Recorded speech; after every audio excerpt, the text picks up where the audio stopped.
வாழ்க வையகம், வாழ்க வையகம், வாழ்க வளமுடன். குரு வாழ்க, குருவே துணை. அருள்நிதி பேராசிரியர் அன்பழகன் திருவண்ணாமலை. அனைத்து அன்புள்ளங்களுக்கும் வாழ்க வளமுடன். குருவின் நினைவில் நின்று என்னுள் எழுந்த குருவின் நினைவாக எழுந்த ஒரு கதையை பதிவு செய்கிறேன். ஒரு மனிதனுக்கு இறை இணைவு எவ்வாறு புலப்படும் என்பதை கூறும் வகையில் இப்பாடல் எனக்குள் எழுந்தது.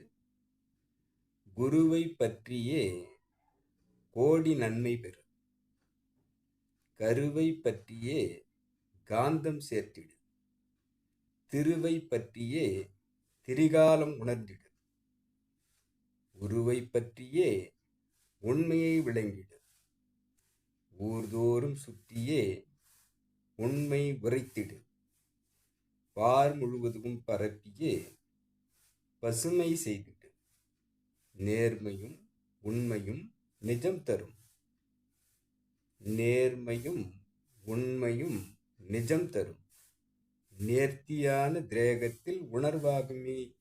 வாழ்க வளமுடன். குருவை பற்றியே கோடி நன்மை பெறு. குரு பார்த்தால் கோடி நன்மை என்பதை இப்பாடலின் முதல் வரியாக வந்திருக்கிறது. கருவை பற்றியே காந்தம் சேர்த்திடு.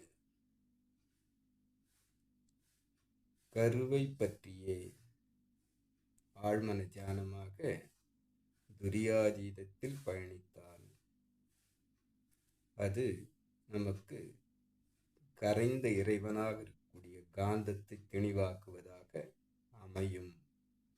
திருவை பற்றியே திரிகாலம் உணர்ந்திடு.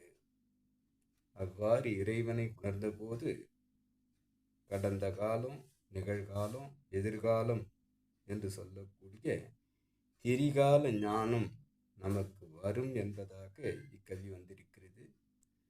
உருவை பற்றியே உண்மையை விளங்கிடு.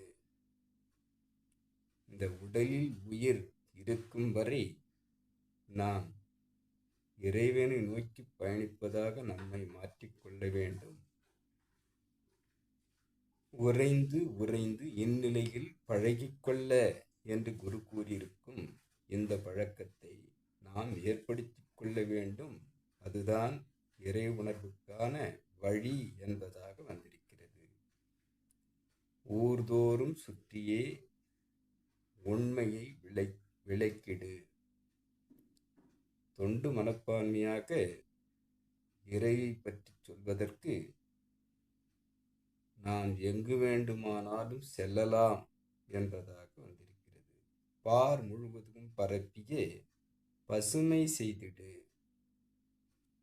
உலகம் முழுவதும் வாய்ப்பு கிடைத்தால் அந்த ஆன்மீகத்தை போதிக்கலாம், பயணிக்கலாம் என்று குரு பயணித்த அந்த பயணம் நமக்கு நினைவூட்டுவதாக இவ்வரி வந்திருக்கிறது. நேர்மையும் உண்மையும் நிஜம் தரும். நேர்மையாக நாம் மாறி போகும்போது உண்மைத்தன்மையாக நிஜத்தை கொடுத்து கொண்டிருக்கக்கூடிய அந்த இறைவன் நம்முள் வந்தபோது நமக்கு நேர்த்தியான திரேகம் நேர்த்தியாகும். அதே சமயம் அந்த திரேகத்தில் இறை உணர்வும் நமக்கு இருந்து கொண்டிருக்கும். ஆக இறைவனை இணைவு பெற குருவை பற்றி கொள்ள வேண்டும். அந்த கருவாக இருக்கக்கூடிய அனைத்துக்கும் கருவாக இருக்கக்கூடிய அந்த தவத்தில் ஆழ்ந்து காந்த சேமிப்பு பெற்று திருவை பற்றிய திரிகால ஞானத்தை பெறும் அளவிற்கு நாம் அகத்தவத்தில் உயர்ந்து செல்ல வேண்டும். அதற்கு இந்த உடல் தேவை.